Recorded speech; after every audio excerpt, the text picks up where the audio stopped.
गुरुभ्यो नमः। ओम मातृशक्तये नमः। ओम असतो मा सद्गमय तमसो मा ज्योतिर्गमय मृत्योर्मामृतंगमय। ओम शांति शांति शांति।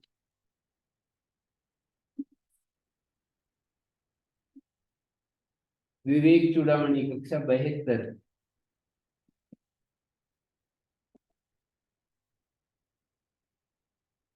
श्लोक 456।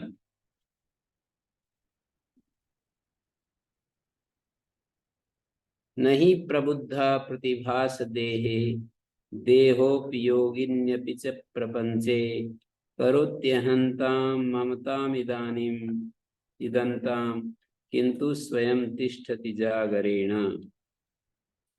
नहीं प्रबुद्धा प्रतिभास देहे, जागा हुआ पुरुष जो, उसके बारे में कह रहे हैं स्वप्न के प्रातिभाषिक देह में। प्रतिभास देह का मतलब प्रातिभाषिक देह। वेदांत में 3 सत्ताओं की बात आती है, एक प्रातिभाषिक सत्ता, एक व्यावहारिक सत्ता और एक पारमार्थिक सत्ता। तो इनको समझाने के लिए एक स्वप्न का दृष्टांत है, वो प्रातिभाषिक सत्ता है। व्यावहारिक जो धरातल पर हम जो जी रहे होते हैं अपने ज्ञान और अज्ञान में, वो व्यावहारिक सत्ता है। और पारमार्थिक सत्ता जो ज्ञानी की स्थिति होती है, पारमार्थिक सत्ता में स्थिति हो जाती है।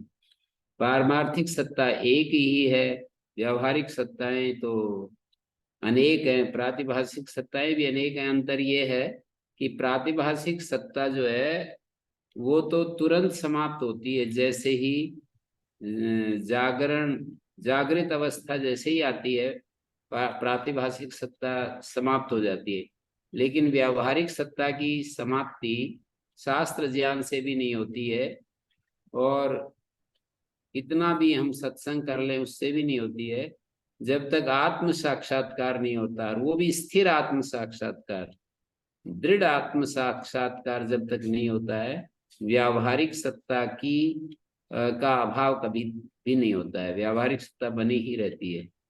मानी आत्मज्ञान के आत्मज्ञान की पूर्णता में ही व्यावहारिक सत्ता का अभाव होता है।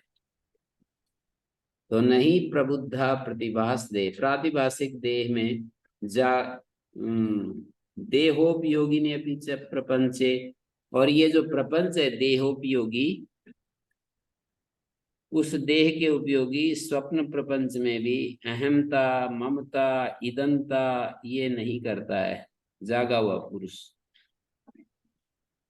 जागा हुआ जो पुरुष होता है वो प्रातिभाषिक देह में और देहोपयोगिनी अपि च प्रपंचे, देह के लिए उपयोगी जो स्वप्न प्रपंच में, प्रपंच का यहाँ पर मतलब स्वप्न प्रपंच, देह के लिए उपयोगी जो स्वप्न प्रपंच है उसमें भी प्रपंचे देहोपयोगिनी अभी नहीं करोती, नहीं करता है अहमताम ममताम इदंताम। ना तो अपना जागा व्यक्ति नहीं करता, जागने के बाद जो प्रातिभाषिक देह है वो मेरा स्वरूप है, वो मेरा रूप है, ऐसे नहीं करता। यह ऐसा भी नहीं मानता, ईदनता भी समाप्त हो जाती है, अहमता भी समाप्त हो जाती है और ममता भी समाप्त हो जाती है।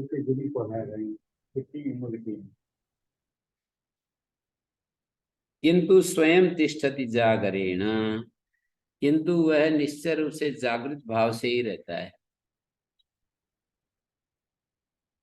स्वप्न में मनुष्य स्वयं को अनेकों प्रकार का देखता है, ये बात हमारे उसमें आती है समझ में।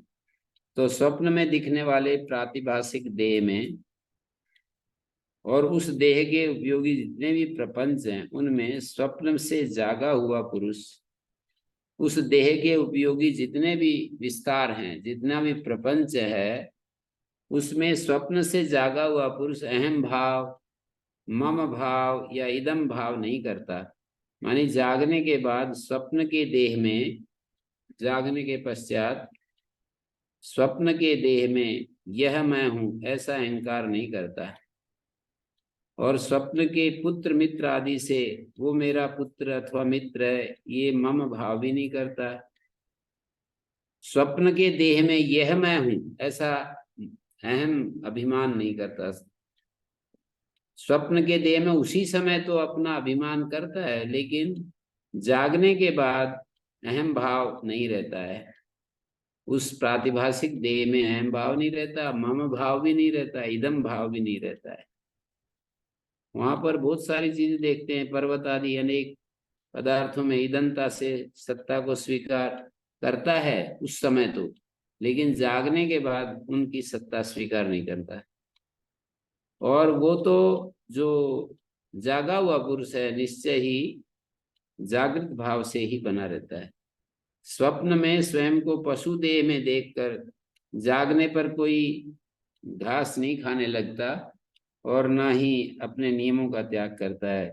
स्वप्न के पदार्थों को, मैं शेर बन गया मान लो, ऐसे कभी आ जाए स्वप्न में, तो फिर वो जागने के बाद हरिण के पीछे शिकार करने के लिए नहीं दौड़ता। तो स्वप्न के पदार्थों को मिथ्या मानकर केवल जागता हुआ स्थित रहता है, जागता हुआ स्थित रहता है। ऐसे ही ज्ञानी पुरुष भी आत्म जागरण होने पर इस व्यवहारिक जो दुनिया है इसमें अहम भाव और मम भाव और इदम भाव ये सब से ऊपर उठ जाता है। कहना ये चाह रहे हैं, न तस्य मिथ्यार्थ समर्थनेच्छा न संग्रहस्तज्जगतापि दृष्ट तत्रानुवृत्तिर्यदि चेन्मृषार्थे न निद्रया मुक्त न निद्रया मुक्त इतीष्यते ध्रुवम। जागे हुए पुरुष की स्वप्न में देखे हुए देह आदि जो मिथ्या पदार्थ हैं उनके समर्थन की इच्छा नहीं होती है। न तस्य मिथ्यार्थ समर्थन इच्छा, स्वप्न में देखे हुए जो देह आदि मिथ्या पदार्थ है ना, मिथ्यार्थ, उनको समर्थन करने की इच्छा नहीं होती है कि नहीं ऐसा नहीं है ये हैं, ऐसा कभी कोई नहीं कहता, उनके समर्थन में तर्क नहीं देता है। मिथ्या पदार्थों के समर्थन, मिथ्यार्थ अर्थ मानी पदार्थ, मिथ्या पदार्थों के समर्थन की इच्छा नहीं होती। न संग्रहस्त जगता दृष्टा, और स्वाप्निक मिथ्या जगत का संग्रह भी नहीं देखा जाता। स्वाप्निक जो मिथ्या जगत है उसका संग्रह भी नहीं देखा जाता। तत्रानुवृत्ति यदि चेत मृषार्थे, यदि उन मृषा पदार्थों में आसक्ति है, तत्रानुवृत्ति यदि चेत मृषार्थे, तो वो पुरुष निश्चय ही नींद से जागा नहीं है। न निद्रया मुक्त इतिष्यते ध्रुवम, निद्रा से मुक्त नहीं हुआ ऐसा कहा जाता है। इतिष्यते ध्रुवम, कहना ये चाह रहे हैं कि जैसे स्वप्नावस्था से जागृत अवस्था में कोई व्यक्ति आ गया, स्वप्न में प्रतीति होने वाले देह आदि पदार्थों के समर्थन की इच्छा नहीं होती है। समर्थन, देह आदि पदार्थों के समर्थन की इच्छा नहीं, मतलब उन देह आदि को वो सत्य नहीं मानता है, उनको वो प्रमाणित नहीं करना चाहता कि भाई कौन कह रहा है कि नहीं होते हैं, मैं बताता हूँ होते हैं, ऐसे उन पर तर्क बुद्धि का प्रयोग नहीं करता है। स्वप्न में भाषित होने वाले जगत का स्वीकार नहीं करता है। और जब स्वाप्निक देह को ही वो मिथ्या मान रहा है, तो स्वाप्निक जो जगत है, देह को भी मिथ्या मान रहा है, स्वाप्निक जगत को भी सत्य मानकर उसका ग्रहण कैसे कर सकता है? स्वाप्निक जगत को सत्य मानकर उसका ग्रहण कैसे करेगा? तो यदि उन देह और जागत जगत आदि मिथ्या पदार्थों में उस पुरुष की अनुवृत्ति होती है, उन देह और जगत आदि मिथ्या पदार्थों में उस पुरुष की यदि अनुवृत्ति होती है, मानी जागृत अवस्था में जैसे अन्य पदार्थों को सत्य मानकर उनको ग्रहण करने की और उनका भोग करने की इच्छा होती है, जागृत पदार्थों को जागृत अवस्था में जैसे अन्य पदार्थों की सत्य मानकर, अन्य पदार्थों को सही मानकर उनको ग्रहण करने की और उनको भोगने की इच्छा होती है, वैसे यदि स्वाप्निक पदार्थों को भी ग्रहण करने की और उनको भोगने की इच्छा होती है, तो इसका मतलब ऐसी दशा कि वो जागा नहीं है। वो जो है ऐसा व्यक्ति, जैसे हम जागते हुए पदार्थों का उपभोग करना चाहते हैं और तरह तरह के पदार्थ हमारे सामने आते हैं, उनका उपयोग करते हैं, तो उनका भोग करने की इच्छा होती है, तो वैसे यदि स्वाप्निक पदार्थों में भी इच्छा होती तो वो पुरुष निश्चय ही स्वप्न से जागा नहीं है, यही तो कहना होगा। यदि जाग जाता है तो स्वप्न के पदार्थों में सत्यत्व बुद्धि जो है समाप्त हो जाती है, जागते ही हो जाती है सत्यत्व बुद्धि। जैसे ही आंख खुली, स्वाप्निक पदार्थों की सत्ता यदि स्वीकार कर रहा है तो अवश्य अभी वो सोया हुआ पड़ा है। न तस्य मिथ्यार्थ, तो इसी तरह से व्यावहारिक पदार्थों की सत्ता हमारे को दिखाई देती है, तो अभी हम व्यावहारिक जगत, हमें आत्मज्ञान नहीं हुआ है। आत्मा आत्मबोध होने पर ऐसा नहीं हो सकता है कि व्यावहारिक जगत जो है वो व्यावहारिक जगत जो है हमारे को वैसे सुख देने वाला, वैसे हमारा जो अहम भाव है, मम भाव है, इदम भाव है, ये तीनों ही समाप्त हो जाएंगे। ये मैं हूँ, देह में जैसे मैं प्रतीति होती है, मेरी प्रतीति, देह मेरा है, और ये गाय है, ये ऊंट है, ये भैंस है, इस तरह से अलग अलग भेद प्रतीति सुख देने के रूप में, भेद प्रतीति सुख देने के रूप में जो प्रतीत होता है वो सब समाप्त हो जाता है। वो सब ब्रह्म रूप ही हो जाते हैं उसके लिए, वो सब एक ब्रह्म के रूप में ही दिखाई देते हैं, सारी चीजें ब्रह्म के ही विविध रूप दिखाई देते हैं। एक ब्रह्म का ही, एक अद्वैत ब्रह्म के ही नाना रूप दिखाई देते हैं।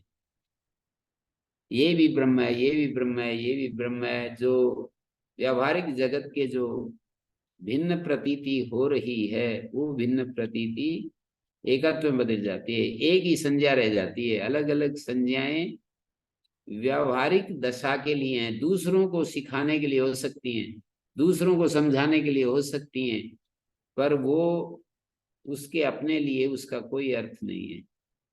जो व्यावहारिक जगत में जी रहे हैं उनको समझाने के लिए, जैसे आचार्य शंकर हैं, उनको हम देखते हैं कि वो दूसरों के लिए शास्त्र लिख रहे हैं और शास्त्र अनुमोदित विधान को हमारे सामने रख रहे हैं कि ऐसे करना चाहिए, ऐसे नहीं करना चाहिए। हमें शरीर में आत्म भाव नहीं, हमें शरीर में ईदनता नहीं करनी चाहिए, अहमता नहीं, ममता नहीं, ये सब जैसे वो समझा रहे हैं, ऐसे ही दूसरों को समझाने के लिए हो सकती है। न संग्रह जगता दृष्टा, मतलब मिथ्या पदार्थों के समर्थन की इच्छा और उनका संग्रह भी नहीं देखा गया। जगत संग्रह भी न तत्संग्रह जगता दृष्टा, मानी जगत, जगतो दृष्टा पाठ है, जगता दृष्टा, जगतो भी होना चाहिए। न संग्रहस्त जगतो दृष्टा, जगत का संग्रह भी नहीं देखा गया।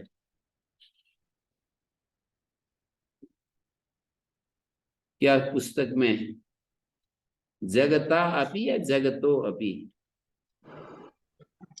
आचार्य जगतो अपि हमारे पास। हाँ, जगतो अपि होना चाहिए।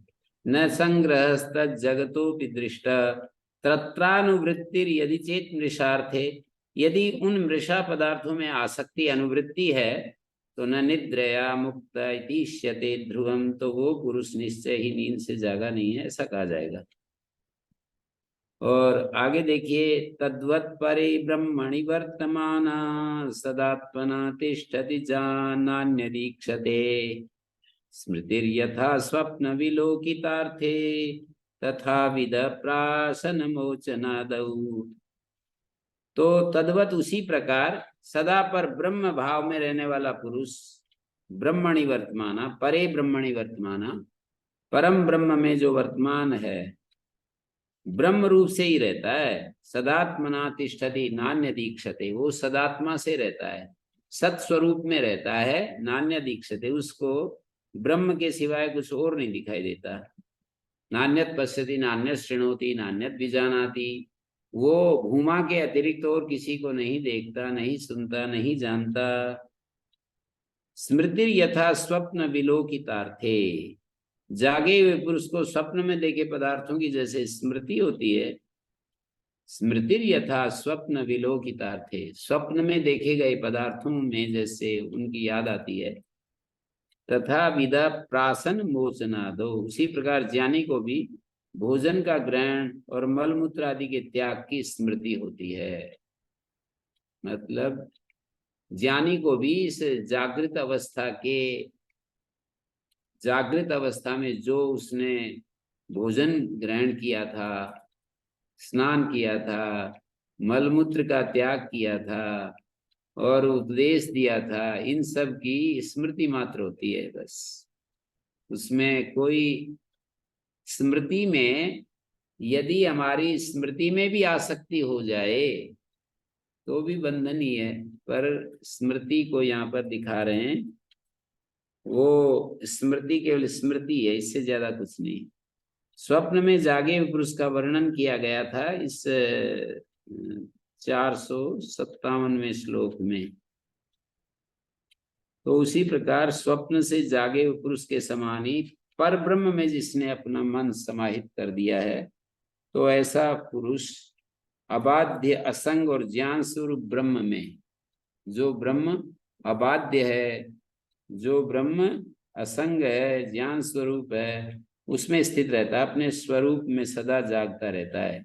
सदात्मना तिष्ठति नान्य दीक्षते, ब्रह्म से अतिरिक्त अन्य किसी की भी सत्ता न होने के कारण वो ब्रह्मातिरिक्त किसी को भी नहीं देखता, सभी को ब्रह्म रूप से देखता है। यत्र नान्यत पश्यति, ये छांदोग्य का वचन है। और बृहदारण्यक में भी कहा, यत्र तु सर्वम आत्मा एव भूत तत्केन कम पश्येत, जब इस ज्ञानी का सब कुछ आत्मा ही हो गया तो वो किसके द्वारा किसे देखे। तो इन श्रुतियों के अनुसार ज्ञानी की दृष्टि में आत्मा से भिन्न कुछ रहता नहीं। यदि कोई कहे कि ज्ञानी पुरुष भी तो भोजन करता है, मलमूत्र त्यागता है, स्नान करता है, बातचीत करता है, तो वो कहते हैं ऐसे, ये जो शंका है ना, ये दूर करने के लिए यहाँ पर मंद बुद्धि वाले की शंका बताई इसको। तथा विदा, वैसा जानने वाला ज्ञानी का, उसकी शंका को दूर करने के लिए कहा कि स्वप्न से जागा पुरुष जैसे स्वप्न के पदार्थों को स्मरण करता है, उसी प्रकार ज्ञानी की भी अन्नादान, भोजन, विसर्ग रूपी मलमूत्र आदि त्याग की क्रियाएं होती रहती हैं। ना प्रतीति तयोर्बाधा किंतु मिथ्यात्व निश्चय। एक वाक्य आता है पंचदशी में, न अप्रतीति तयो बाध, कि माने केवल वस्तु की प्रतीति न होना उसका बाध नहीं है। न अप्रतीति तयोर बाध किंतु मिथ्यात्व निश्चय, केवल वस्तु की प्रतीति न होना उनका बाध नहीं है, किंतु वस्तु के मिथ्यात्व का निश्चय करना ही उनका बाध है। वस्तु का मिथ्यात्व समझ में आ गया तो ये यही बाधा है। केवल वस्तु की प्रतीति न होना बाध नहीं है, कि चीजें बहुत, हमारे कुछ मित्रगण ये प्रश्न करते हैं, विशेष करके जो आर्य समाज की परंपरा से जुड़े हुए लोग हैं, कि क्या ये मिट्टी मिट्टी नहीं दिखाई देती और उसको ये चावल चावल नहीं दिखाई देता, दोनों एक हो जाते हैं, तो चावल की जगह मिट्टी क्यों नहीं खाता है। तो इसका उत्तर दे दिया है कि उसको स्वाप्निक पदार्थों की जैसे स्मृति होती है किसी जागे हुए व्यक्ति को, तो ऐसे ही उसको ज्ञानी पुरुष को व्यवहार दशा में जो चीज उसने सीखी थी, अनुभव की थी, उनकी प्रतीति उसी तरह से होती रहती है। मतलब चावल को चावल समझता है, मिट्टी को मिट्टी समझता है। और एक बड़ी बात ये कही कि न अप्रतीति तयोर बाधा, केवल वस्तु की प्रतीति न होना उनका बाध नहीं है, मिथ्यात्व निश्चय बाध है। तो ज्ञानी की दृष्टि में संसार का बाध हो जाता है। तयोर बाधा, द्विवचन में कहा उन दोनों की बाध, यहाँ पर न अप्रतीति ही तयो बाध, उन दोनों की प्रतीति, कौन सी दोनों की? जगत और जीव, जगत और जीव की जो अप्रतीति होना, ये बाधा नहीं, मिथ्यात्व का निश्चय ही बाधा है। मिथ्यात्व कैसे? कि ये केवल व्यवहार दशा में या प्रातिभाषिक दशा में, प्रातिभाषिक दशा तो केवल स्वप्न के स्थल के लिए कही जाती है, या हमें कभी जैसे रज्जु में सर्प प्रतीति होती है, ये भी प्रातिभाषिक दशा का ही दृष्टांत है। व्यवहारिक दशा में जैसे कि हमारे को ये चीजें दिखाई देती है पर निद्रा में नहीं रहती हैं, या फिर ज्ञान की स्थिति में नहीं रहती हैं, तो यही इनका मिथ्यात्व बोध है कि तीनों कालों में एक समान नहीं रहती हैं, तीनों अवस्थाओं में एक जैसे नहीं रहती हैं। जागृत की चीजें स्वप्न में गायब हो जाती हैं, वहां के संस्कार के अनुसार कुछ और ही हमारे अंदर उत्पन्न हो जाता है, और सुसुप्ति में तो जागृत स्वप्न दोनों गायब हो जाते हैं, और इसी तरह से समाधि में भी गायब हो जाते हैं। तो यही मिथ्यात्व है कि वो एक रस नहीं है, और मिथ्या चीज में किसी प्रकार की आसक्ति भी नहीं होती है। जो चीज मिथ्या ही है, मतलब तीनों कालों में अबाधित नहीं है, बाधित हो जाती है, तीनों कालों में अबाधित नहीं है, उसमें आसक्ति भी नहीं होती है। तो उन दोनों का, जगत का और जीव का प्रतीत न होना ये बाधा नहीं, किंतु मिथ्यात्व निश्चय ही बाधा है। तो ज्ञानी की दृष्टि में संसार का बाध हो जाता है, संसार का नाश नहीं होता है। संसार का बाध होता है, संसार का नाश नहीं होता है कि संसार नष्ट हो जाता है। ये बहुत सारे प्रश्न आप लोगों की तरफ से भी उठाए गए हैं कि भाई संसार क्या ज्ञानी के लिए नष्ट हो जाता है? तो नष्ट का मतलब यही है कि उसका बाध, वो संसार संसार रूप में नहीं दिखाई देता। संसार में जो प्रियता बुद्धि है वो नष्ट हो जाती है, संसार में जो आसक्ति बुद्धि है वो नष्ट हो जाती है, सुख बुद्धि है वो नष्ट हो जाती है।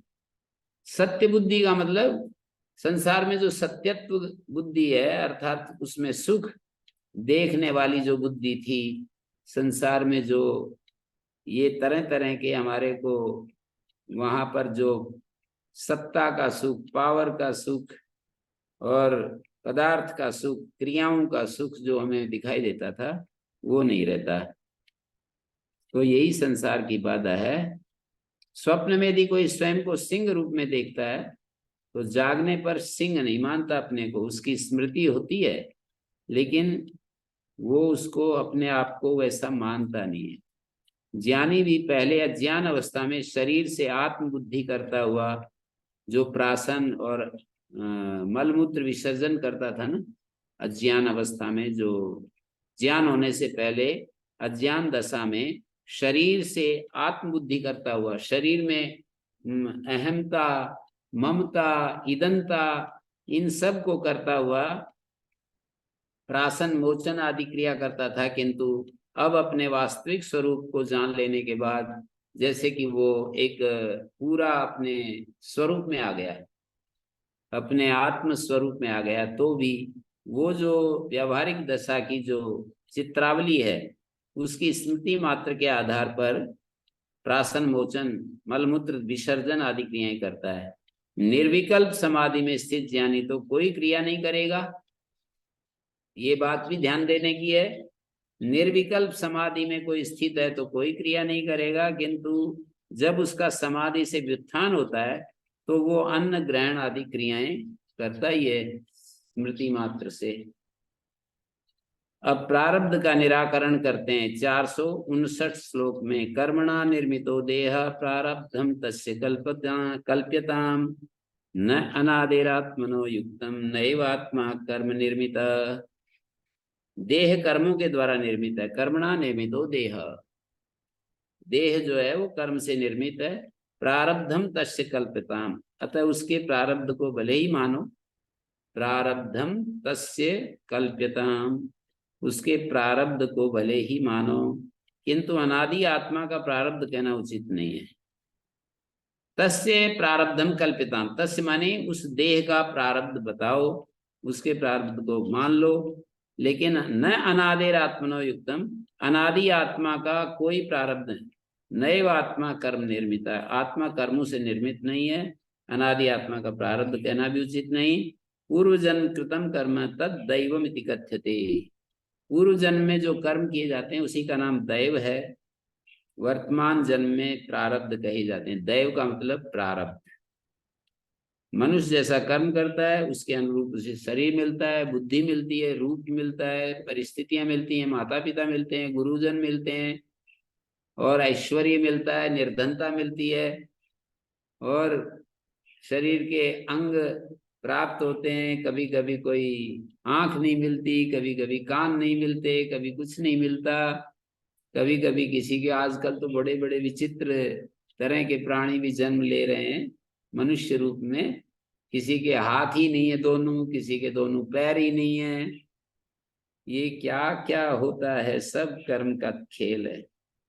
शरीर का कारण कर्म है, तो इसलिए कहा कर्मों के द्वारा ये देह निर्मित है, इसी का प्रारब्ध, इसका प्रारब्ध मान सकते हो, किंतु जो अनादि अनंत अखंड आत्मा है उसके प्रारब्ध की बात करना सर्वथा अनुचित है। वो प्रारब्ध के रूप में नहीं कहा जा सकता है। तो देह के समान ये आत्मा प्रारब्ध आदि किसी से निर्मित नहीं है। कारण से कार्य प्रभावित होता है, आत्मा कार्य नहीं है, प्रारब्ध आदि कारणों से प्रभावित कैसे होगा। अजो नित्या इति ब्रूते श्रुतिरेषा तमोघ वाक् तदात्मना तिष्ठतो अस्य कुतः प्रारब्ध कल्पना। 460 नंबर श्लोक में कह रहे हैं कि अध्यात्म उपनिषद में भी ये 55वां मंत्र आया है, आत्मा अजन्मा नित्य इति ब्रूते श्रुति ऐसा त्वमोघ वाक्, ऐसा ये अमोघ वाक् श्रुति कहती है। श्रुति का विशेषण अमोघ वाक्, अमोघ है वाक्, अव्यर्थ वाणी वाली, जिसकी वाणी कभी व्यर्थ नहीं जाती उसको अमोघ कहते हैं। अमोघ वाक्, अमोघ है वाक् जिसकी, ऐसी श्रुति ऐसा बोलती है कि आत्मा अज है, नित्य है, न जन्म लेता है, न मरण को प्राप्त होता है, ये शाश्वत है।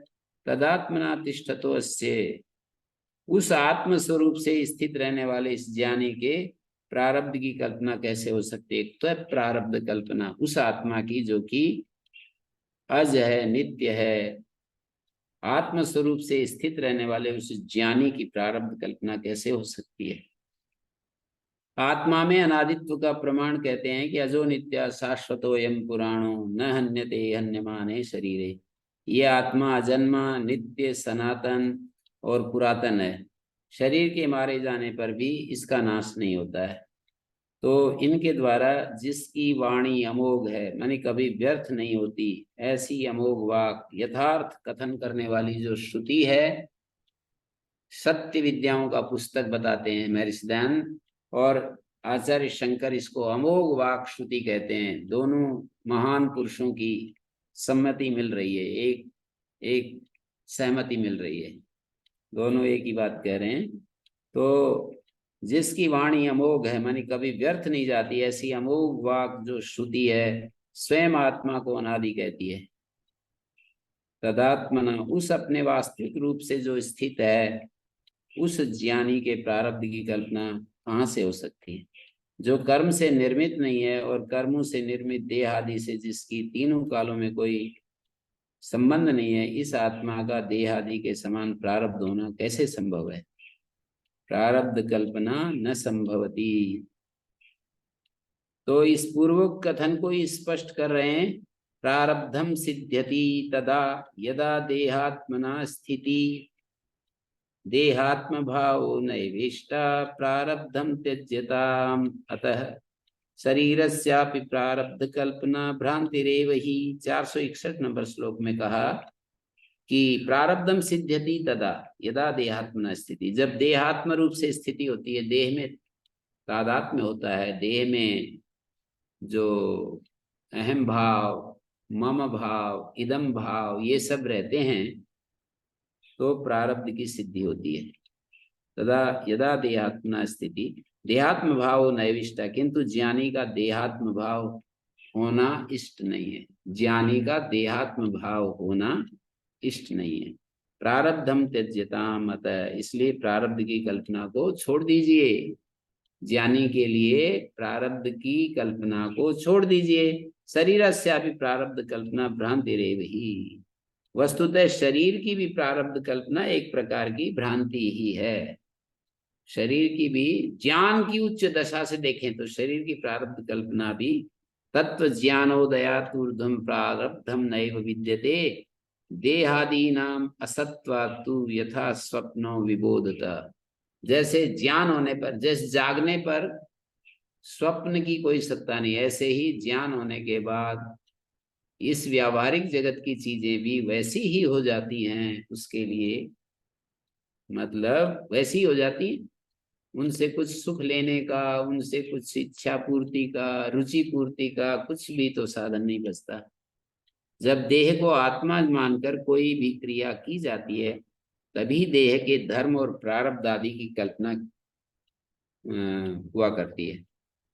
देह को आत्मा मानकर कोई क्रिया करते हैं ना, तभी देह के धर्म और प्रारब्ध आदि की कल्पना की जाती है।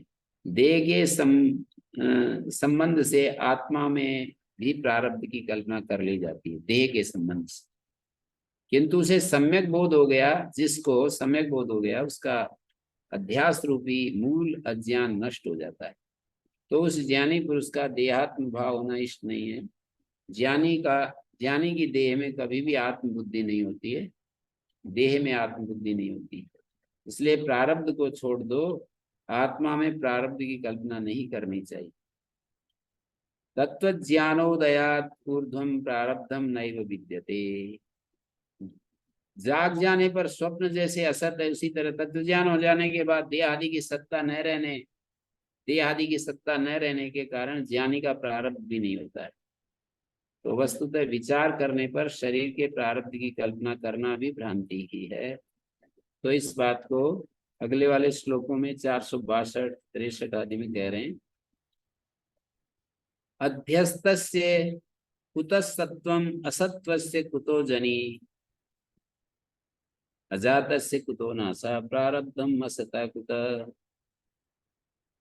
अध्यस्त मानी भ्रम से कल्पित, अध्यस्त उसको कहते हैं जो भ्रम से कल्पित कर लेते हैं। जैसे रज्जु में सर्प प्रतीति अध्यास से हो रही है, रज्जु में सर्प का अध्यास हो गया, शरीर में आत्मा का अध्यास हो गया, अपने मैंपन का अध्यास हो गया। तो अध्यस्त वस्तु की सत्ता, अध्यस्त वस्तु की सत्ता कहाँ से हो सकती है? अध्यस्तस्य कुतः सत्वम, अध्यस्त वस्तु की जो सत्ता है वो कैसे हो सकती है? जो असत है उसकी उत्पत्ति असत्व से कुतो जनी, जो असत्व है, जो असत पदार्थ है उसकी उत्पत्ति भी कहाँ से हो सकती है? अजात से कुतो नासा, और जो उत्पन्न नहीं हुआ उसका नाश भी कैसे हो सकता है? प्रारब्धम असतः कुतः। इसलिए असत शरीर का प्रारब्ध भी कैसे हो सकता है? शरीर यदि असत मान लें, ज्ञान के उच्च धरातल में पहुंच करके यदि शरीर को भी असत मान लें तो उसका भी प्रारब्ध कैसे हो सकता है? मानी जिसका सत्ता नहीं होती उसको असत कहते हैं। मानी त्रिकाला बाध्य जो हो वो सत है, और जो तीन कालों में किसी काल में भी जिसका अभाव हो जाता है उसको असत कहते हैं। जिसकी सत्ता नहीं होती उसको असत कहते हैं, और जो भ्रम से कल्पित हो उसे अध्यस्त कहते हैं। भ्रम से कल्पित हो उसको अध्यस्त कहते हैं। अब जो वस्तु जिसमें अध्यस्त होती है वो भ्रम से कल्पित होती है। जैसे कि रज्जु में सर्प अध्यस्त होता है तो भ्रम के कारण होता है। वस्तु जिसमें अध्यस्त होती है वो भ्रम से कल्पित होती है। जो वस्तु जिसमें भी अध्यस्त होगी, जैसे रस्सी में सर्प अध्यस्त है, भ्रम के कारण सर्प की प्रतीति होती है, या शरीर में आत्मा का अध्यास कर लेते हैं तो आत्मा को हम शरीर को आत्मा के रूप में अर्थात मैं के रूप में, ममता के रूप में, मैं के रूप में ये सब देखने लगते हैं। तो सर्प रस्सी में अध्यस्त है, इसलिए सर्प असत है। भ्रम के कारण सर्प की प्रतीति होती है, और यानी रस्सी में कल्पित सर्प का क्या कभी जन्म हुआ था? कल्पित जो सर्प है क्या कभी जन्म हुआ था? उत्पत्ति के लिए ही प्रारब्ध का स्वीकार करते हैं, तो देव मनुष्य आदि की उत्पत्ति प्रारब्ध अनुसार ही होती है। जब अध्यस्त की सत्ता ही नहीं, तो उसका जन्म भी कहाँ से होगा, उसका नाश भी कैसे होगा? तो शरीर भी आत्मा में अध्यस्त है, अतः असत है, ऐसे कहा जाएगा। शरीर भी आत्मा में अध्यस्त है तो असत है, तो असत होने के कारण उसकी उत्पत्ति ही नहीं हुई, तो नाश होने का प्रश्न ही नहीं है। शरीर भी आत्मा में अध्यस्त है, अतः क्या है? असत है। असत होने के कारण इसकी उत्पत्ति ही नहीं हुई, तो नाश होने का प्रश्न ही नहीं। तो असत शरीर का प्रारब्ध कैसे हो सकता है? स्वप्न देहो यथाध्यस्त तथैवयं स्वदेह का अध्यस्त तो जन्म जन्माभावे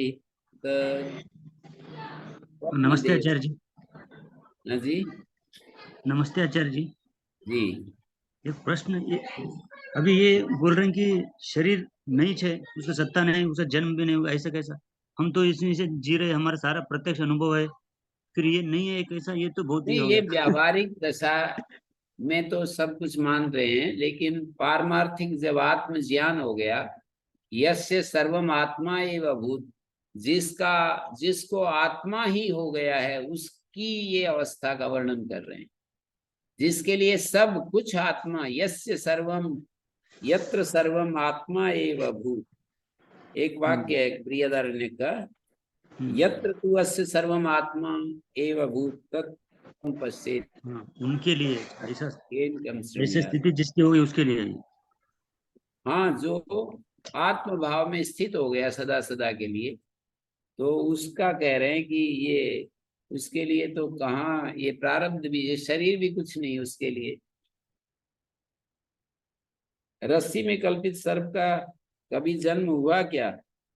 मतलब जन्म तो नहीं हुआ रस्सी में। ऐसे ही उत्पत्ति के लिए प्रारब्ध को स्वीकार करते हैं, तो उसको बता रहे हैं कि अध्यक्ष की सत्ता ही नहीं है और इसका जन्म भी नहीं हुआ।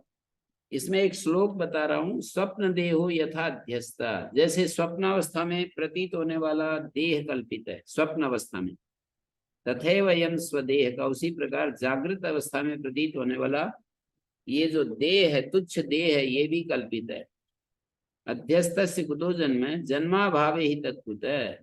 जो आरोपित होता है उसका जन्म कहाँ, और जो जन्म के अभाव में प्रारब्ध की कल्पना भी कैसे? तो ये इसका भाव ये समझना चाहिए कि ब्रह्म से अतिरिक्त सब कुछ मिथ्या है का मतलब है असत है। असत है का मतलब बाधित होने वाला है। मिथ्या और असत शब्द को देख करके हमें ये विचार करने की बात है कि ब्रह्म के अतिरिक्त सब कुछ बाधित होने वाला है। ब्रह्म कभी बाधित नहीं होता, ब्रह्म के सिवाय सब चीजें बाधित हो जाती हैं। तो ऐसा बोध जिसे पक्का हो गया कि ब्रह्म से अतिरिक्त सब कुछ बाधित होने वाला है, ऐसा बोध जिसको पक्का हो गया, उसके लिए सुक्ति में प्रतीत होने वाली चांदी के समान, रज्जु में प्रतीत होने वाले सर्प के समान, मरुमरीचिका में प्रतीत होने वाले जल के समान, और नील आकाश में प्रतीत होने वाला तलमल इत्यादि के समान केवल आभासित होने वाले शरीर में अहम भाव नहीं होता। ये जो शरीर आभासित हो रहा है, जैसे रज्जु में सर्प आभासित होगा, हमें पता लग गया ये तो आभास मात्र था, तो अब उसमें अहम भाव नहीं होता है। सुक्ति में प्रतीत होने वाली चांदी में, सुक्ति में जैसे चांदी प्रतीत हो रही थी, पर वो बोध होने के बाद उसमें इदम भाव या अहम भाव या मम भाव नहीं होता है। तो ज्ञानी की दृष्टि में शरीर की सत्ता का पूर्ण रूप से अभाव हो जाता है। ज्ञानी की स्थाणु मन्य अनुसंयंती यथा कर्म यथा शुद्धम, ऐसा कठोपनिषद में कहा, जिसने जैसा कर्म और उपासना की है उसे वैसे ही स्थावर आदि भाव की प्राप्ति होती है। उसे पुनः शरीर धारण करने के लिए अनेक योनियों में भ्रमण करना पड़ता है, ये तो पक्का है। जिसने जैसा कर्म किया उपासना की वैसा उसको प्राप्त होगा। ये श्रुतियां केवल व्यवहार दृष्टि से ही प्रारब्ध आदि की सत्ता का वर्णन करती है, परमार्थ रूप से नहीं। आत्मा तो परमार्थतः न जन्म लेता है न मरता है, पर व्यवहार दशा में कर्म के अनुसार हमारा जन्म भी होता है, ये सब होता है। तो विचार करने पर शरीर के प्रारब्ध की कल्पना करना भी ये एक प्रकार का भ्रांति मूलक ही है। श्रुति में ये कहा, अथ तस्य तावदेव चिरम यावन्न विमोक्षयत संपत् से, छांदोग्योपनिषद में कहा 6ठे अध्याय में। तो उसी का तात्पर्य आगे श्लोक में 463वें श्लोक में कर रहे हैं। ज्ञानेन अज्ञान कार्यस्य समूलस्य लयो यदि तिष्ठत्ययं कथम देहा इति शंकावतो जडान समाधातुं बाह्य दृष्टया प्रारब्धम वदति श्रुति। ज्ञानेन अज्ञान कार्य, ज्ञान से कार्यों के सहित सब अज्ञान का बाध हो जाता है।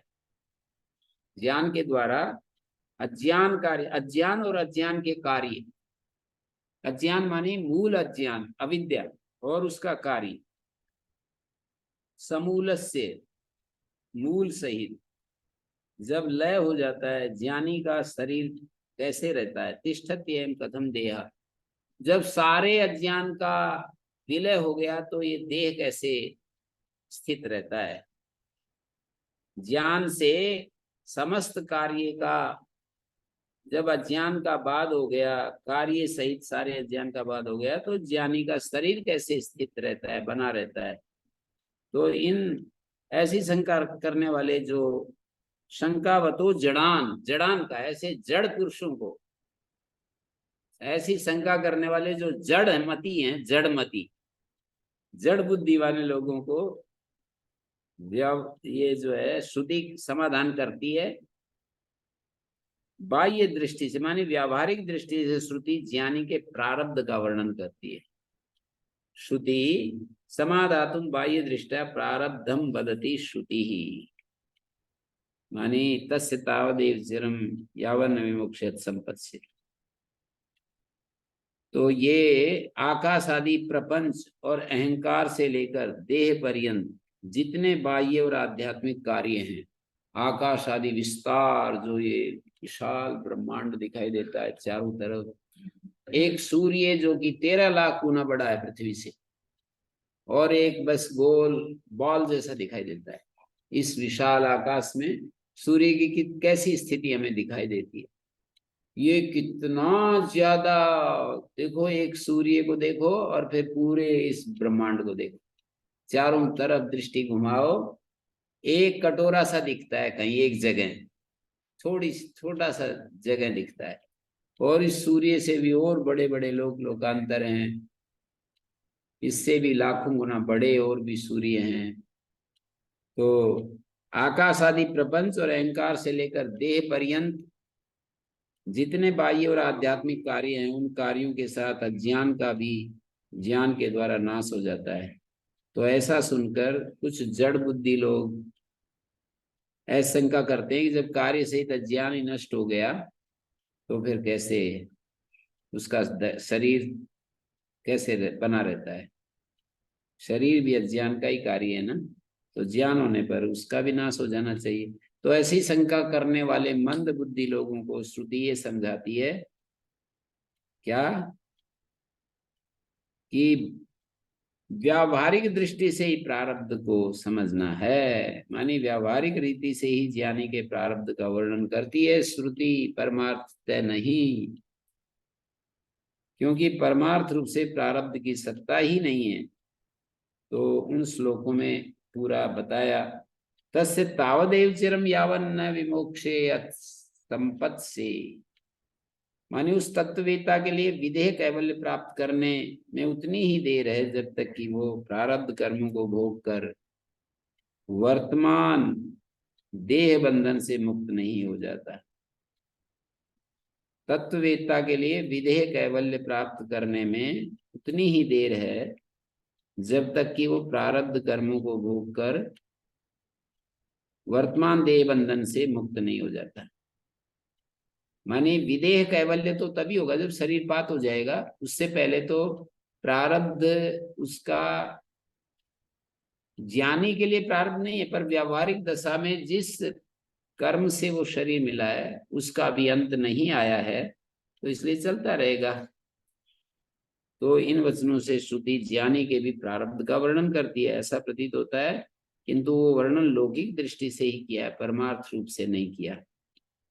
मानी श्रुति भगवती सबका कल्याण चाहती है। यदि कोई मंद बुद्धि वाला व्यक्ति ये मान ले कि ऐसा स्वीकार कर ले कि ज्ञान होने के बाद ज्ञानी का देहपात हो जाता है, तो सर्वप्रथम वो ज्ञान प्राप्ति के लिए मृत्यु भय से प्रयत्न ही नहीं करेगा। वो तो जैसे ही आत्मज्ञान होगा मैं शरीर छूट जाएगा तो एकदम डर जाएगा वो तो अज्ञानी व्यक्ति। तो श्रुति उनका भी कल्याण भला चाहती है। ज्ञान होने के बाद शरीर रहता नहीं है। शरीर संसार में कोई ज्ञानी पुरुष कैसे हो सकता है, ये भी एक तर्क है। यानी ज्ञान होने के बाद यदि शरीर नहीं बचे तो इस दुनिया में ज्ञानी पुरुष कोई मिलेगा ही नहीं। यदि तुरंत देहपात हो जाए तो ज्ञानी तो मिलेगा नहीं, सब अज्ञान अवस्था वाले लोग मिलेंगे। लेकिन ज्ञान होने के बाद भी जीवन मुक्त पुरुष रहते हैं इस दुनिया में, तो ज्ञान का संप्रदाय फिर कहाँ से चलेगा? कोई ज्ञानी पुरुष रहेगा ही नहीं तो ज्ञान का संप्रदाय नहीं चलेगा, ज्ञान भी कैसे हो सकता है? तो ये सब ज्ञान किसी को भी नहीं हो सकेगा, ऐसा समझकर मंद बुद्धि जो पुरुष हैं ज्ञान का और ज्ञानी पुरुषों का अपमान भी कर सकते हैं। ज्ञानी का अपमान करने का फल भयंकर होता है, बड़ा भयंकर होता है, क्योंकि वो फिर सारे समष्टि के लिए, सृष्टि के लिए उससे फिर वो जो है आख्यायिका आती है ना उपनिषद में, दग्ध विदग्ध साकल्य जो थे, ज्ञानी याज्वल का अपमान किया तो वो उसका दग्ध साकल्य की मृत्यु ही होगी। उसकी अस्थियों का विसर्जन करने के लिए जब शिष्यगण जा रहे थे तो चोरों ने उन्हें उनके पास ऐसा समझा कि ये धन लेकर के जा रहे हैं, तो लूट लिया, और बाद में देखा तो अरे इनमें तो हड्डियां पड़ी हैं, तो उसका अस्थि विसर्जन भी नहीं हो पाया और वो दुर्गति को प्राप्त हुआ। ये दिखाया है वहां पर। अस्थि विसर्जन करना होता है, कहीं पर गाड़ना होता है, या कहीं कहीं भी उनको अलग इकट्ठा करके। तो मंद बुद्धि वाले पुरुष भी ज्ञानी का अपमान करके अनर्थ को प्राप्त ना हो, भगवती स्तुति ने ज्ञानी के प्रारब्ध का वर्णन किया है। और फिर कहा सीपी में चांदी की प्रतीति के समान कर्मजन्य शरीर मिथ्या नहीं है किंतु सत्य है। सीपी में चांदी की प्रतीति के समान ही कर्मजन्य शरीर जो है वो मिथ्या नहीं है, सत्य ही है। ऐसा कहने में श्रुति का तात्पर्य कदापि नहीं है। कर्मजन्य शरीर मिथ्या नहीं है किंतु सत्य है, ऐसा नहीं बताना चाहती है सीपी में चांदी का दृष्टांत देकर। आगे 464वें श्लोक में कहा न तो देहादि सत्यत्व बोधनाय विपश्चिताम यतश्रुतेरभिप्राय परमार्थैक गोचर। ज्ञानियों के शरीर आदि का सत्यत्व बताने के लिए न तो देह आदि सत्यत्व बोधनाय विपश्चिताम, विपश्चिताम माने ज्ञानियों के देह आदि सत्यत्व का बोध कराने के लिए, शरीर आदि का सत्यत्व बोध कराने के लिए श्रुति प्रारब्ध को नहीं कहती है। विपश्चिताम देह आदि सत्यत्व बोधनाय प्रारब्ध को नहीं कहती, क्योंकि श्रुति का अभिप्राय तो एकमात्र परमार्थ वस्तु का प्रतिपादन करने में है। यतः श्रुतेर अभिप्राय परमार्थैक गोचर। विद्वानों के जो देह आदि हैं उनके सत्यत्व अवबोध कराने के लिए श्रुति प्रारब्ध का वर्णन नहीं करती, या विपश्चिताम का मतलब बोधनाय, बोधनाय इस पद के साथ संबंध करेंगे। विपश्चिताम बोधनाय, विद्वानों को बोध कराने के लिए, विद्वानों को देह आदि के सत्यत्व का बोध कराने के लिए, देह आदि सत्यत्व बोधनाय विपश्चिताम कृते, विद्वानों को देह आदि का सत्यत्व बोध कराने के लिए देह आदि का स्वरूप क्या है, असली स्वरूप क्या है, इसी को देह आदि का सत्यत्व कह रहे हैं। देह आदि का असली स्वरूप क्या है ये बताने के लिए प्रारब्ध का वर्णन नहीं करती है श्रुति। प्रकाश से अंधकार नष्ट हो जाता है, ऐसा सब जानते हैं। इसी प्रकार जागृत अवस्था, जगत का उपादान कारण अज्ञान, ज्ञान के द्वारा नष्ट हो जाता है, जैसे प्रकाश से अंधकार नष्ट होता है। फिर भी शरीर का नाश तो प्रारब्ध के नष्ट होने पर ही होता है। शरीर का नाश जो है प्रारब्ध के नष्ट होने पर, प्रारब्ध नाश पर्यंत प्रतीक्षा करनी पड़ती है। प्रारब्ध नाश जब तक नहीं होगा तब तक देहपात नहीं होगा। तो ऐसा प्रतीत, इससे इस कथन के अनुसार ऐसा प्रतीत होता है कि शरीर अज्ञान जन्य नहीं, अभी तो कर्म जन्य होने के कारण, अज्ञान जन्य नहीं, अभी तो कर्म जन्य होने के कारण सत्य है। किंतु ये बात ठीक नहीं है। आचार्य इसको समझाना चाहते हैं। समाधान ये है कि तार्किक आदि के मतानुसार, मतलब नैयायिकों के अनुसार, तंतु रूप उपादान के, तंतु जैसे तंतु रूप उपादान से निर्मित जो वस्त्र होता है, वो वस्त्र भी तंतु के नष्ट हो जाने के बाद किंचित काल तक बना रहता है। वो जो तंतु रूप उपादान से निर्मित जो वस्त्र है, पट है, वो जब तंतु मानी सूत्र के नष्ट हो जाने के बाद, धागे के नष्ट हो जाने के बाद कुछ समय तक तो बना रहता है। इसी प्रकार वेदांत मत में भी अनादि काल से प्रवृत्त संसार की अज्ञान के नाश हो जाने पर भी कुछ समय तक संस्कार व अनुवृत्ति होना गलत नहीं है। उपादाने विनष्टे भी क्षणम कार्यम प्रतीक्षते इत्याहुतार्किकास्तद्वद अस्माकं किन्न संभवेत्। पंचदशी में एक बात कही कि उपादान कारण के नष्ट होने पर भी कार्य एक क्षण तक ठहरता है, कार्य उपादान के नष्ट होने पर भी। तो नैयायिकों ने ऐसा कहा है, तो हमारे वेदांत मत में भी ऐसा क्यों संभव नहीं? वो संभव ही है। तंतु नाम दिन संख्या नाम तैस्तादृक् क्षणईरिता ब्रह्मस्य संख्य कल्पस्य योग्या क्षणईस्यताम।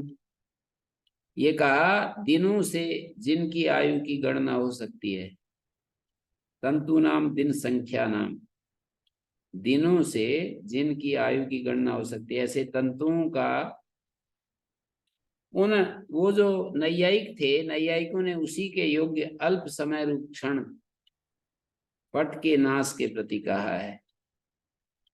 मतलब दिनों से जिनकी आयु की गणना हो सकती है, दिनों के द्वारा जिनकी आयु की गणना हो सकती है, ऐसे तंतुओं का उन नैयायिकों ने उसी के योग्य अल्प समय रूप क्षण पट के लिए नाश के प्रति कहा है। किंतु भ्रम तो असंख्य कल्पों से चला आ रहा है, तो उसके अनुसार कुछ वर्ष तक का क्षण कहना वेदांत मन में उचित ही है। भ्रम से असंख्य कल्प से, भ्रम तो असंख्य कल्प से चला आ रहा है, और उसके भ्रम के नष्ट होने के बाद कुछ वर्ष तो हमारे चल ही सकते हैं ना। जैसे तंतु का दृष्टांत देकर पंचदशी में ये समझाया कि दिनों से जिसकी आयु की गणना हो जाती है ना, हमारे हम मनुष्यों के जो दिन होते हैं उनके द्वारा आयु की गणना करते हैं, दिनों के द्वारा, कि मैं इतने दिन का हो गया। दिनों से, मास से, वर्ष से आयु की गणना की जाती है हम लोगों की, मनुष्यों की। तो दिनों के द्वारा आयु की गणना जो की जाती है, तो तंतुओं का नैयायिकों के द्वारा अल्प समय रूप क्षण पट के नाश के प्रति कहा है कि एक क्षण तो वो बचा ही रहता है। मतलब उन्होंने क्षण पकड़ करके दिया है। मैंने श्लोक बोला था कि उपादान कारण के नष्ट होने पर भी कार्य एक क्षण तक ठहरता है, ऐसा मानते हैं नैयायिक लोग। तो नैयायिकों ने ये बात कही है तो कह रहे हैं कि उन्होंने एक क्षण कार्य को ठहरने की बात जो कही है मनुष्य के सापेक्ष कही है। मनुष्य है जिनकी आयु का हिसाब दिनों में लगाया जाता है, उनके सामने ये बात रखी है नैयायिकों ने कि अल्प समय रूप क्षण जो है पट के नाश के प्रति कहा है कि एक क्षण तो बना रहता है। वो उपादान के नाश होने पर भी पट जो है एक क्षण बना ही रहता है, ऐसा उन्होंने कह दिया। भ्रम तो असंख्य कल्पों से चला आ रहा है, तो उसके लिए कुछ वर्ष यदि हमारे बने रहे तो इसमें क्या है। तो अनादिकाल से प्रवृत्त अज्ञान के कार्य जो देह आदि हैं, उनकी अज्ञान के नाश हो जाने पर, वो कार्यों के अज्ञान के नाश हो जाने पर कुछ समय तक स्थिति मानना उचित अनुचित नहीं है परमार्थ दृष्टि से। परमार्थ दृष्टि से कहें तो यही समाधान है कि न नाश है, न उत्पत्ति है, न संसारी बद्ध जीव है, न मोक्ष का साधन है, न मुमुक्षु है, और न बंधन से न कोई मुक्त है। न निरोधो न च उत्पत्ति न बद्धो न च साधका न मुमुक्षु न वे मुक्ता इत्येषा परमार्थता। तो परमार्थ रूप से एकमात्र ब्रह्म ही है। ज्ञानी का शरीर क्यों रहता है? वस्तुतः ज्ञानी का शरीर क्यों रहता है? मंद बुद्धि वालों की इस शंका की निवृत्ति के लिए श्रुति प्रारब्ध का वर्णन करती है। प्रारब्ध के कारण रहता है, ऐसा श्रुति कहती है मंद बुद्धि वालों के लिए। ज्ञानियों के शरीर आदि का सत्यत्व बताने के लिए नहीं रहता, क्योंकि श्रुति का अभिप्राय तो एकमात्र परमार्थ वस्तु का वर्णन करने में। ज्ञानी पुरुष का ज्ञान नष्ट हो जाने पर भी कर्म जो है समाप्ति पर्यंत, ज्ञानी पुरुष का ज्ञान नष्ट हो जाने पर भी कर्म समाप्ति तक शरीर रहता ही है। ज्ञानी पुरुष का ज्ञान नष्ट हो जाए तो कर्म समाप्ति पर्यंत शरीर रहता ही है। तो ऐसा प्रतिपादन करने का क्या फल हो सकता है? तो इस कथन का कोई फल नहीं है। जो श्रुति ज्ञानी के प्रारब्ध का वर्णन करती है वो तो केवल मंद बुद्धि पुरुषों की शंका का समाधान। तो नानात्व निषेध ये कहा, श्रुति का तात्पर्य परमार्थ रूप से 7 श्लोकों के द्वारा वर्णन किया जाएगा यहाँ आगे। तो अब हम आचार्य जी जी एक प्रश्न थोड़ा, आप ये पिछले श्लोकों में कहा कि शरीर जो कर्म के कारण रहता है, प्रारब्ध के कारण होता है। तो प्रारब्ध तो मतलब जो सहज हमें प्राप्त है, सहज प्राप्त तो हम मतलब जब हमारा जन्म हुआ तभी हमारे सहज जो भी प्राप्त है वही प्रारब्ध, फिर उसमें पुरुषार्थ भी करना पड़ता है। तो इसके ऊपर थोड़ा आप प्रकाश डालें। तो ये प्रारब्ध और पुरुषार्थ और इसका एंड कहाँ तक है? प्रारब्ध तो शरीर मिल गया। अब पुरुषार्थ का तो तात्पर्य इतना ही है कि हम श्रवण मनन निधिध्यासन जो साधन करते हैं ना, इसी का नाम पुरुषार्थ है। इस सुन रहे हैं, मनन करते हैं, निधिध्यासन करते हैं, इसी का नाम पुरुषार्थ है, और कुछ पुरुषार्थ रूप चीज नहीं है। श्रवण मनन निधिध्यासन के द्वारा निरंतर जब हम पुरुषार्थ करते हैं तो अज्ञान नष्ट हो जाता है। इस साधन से हमारा अज्ञान नष्ट हो जाता है, प्रारब्ध नष्ट नहीं होता है। प्रारब्ध ज्ञान को भी नष्ट नहीं करता। अज्ञान नष्ट होता है, ज्ञान उत्पन्न होकर अज्ञान को नष्ट करता है, लेकिन प्रारब्ध को नष्ट नहीं करता। ये बात हम समझ सकते हैं कि जब हम साधन करते हैं, पुरुषार्थ करते हैं, मानी श्रवण मनन निधिध्यासन रूप पुरुषार्थ करते हैं, तो उससे ज्ञान उत्पन्न होकर अज्ञान को नष्ट करता है। प्रारब्ध तो उत्पन्न हुआ है, वो कर्म भोग से ही क्षीण होता है, वो नष्ट नहीं होता ज्ञान के द्वारा, और प्रारब्ध के द्वारा ज्ञान भी नष्ट नहीं होता है। प्रारब्ध ज्ञान को नष्ट कर दे ऐसा भी नहीं। आगे कब तक है प्रारब्ध, इसका कुछ अंदाजा लगा सकते हैं? नहीं, वो तो पहले तो जीवन मुक्त अवस्था हमारी आने चाहिए ना, उसके बाद ये आगे स्थिति आएगी।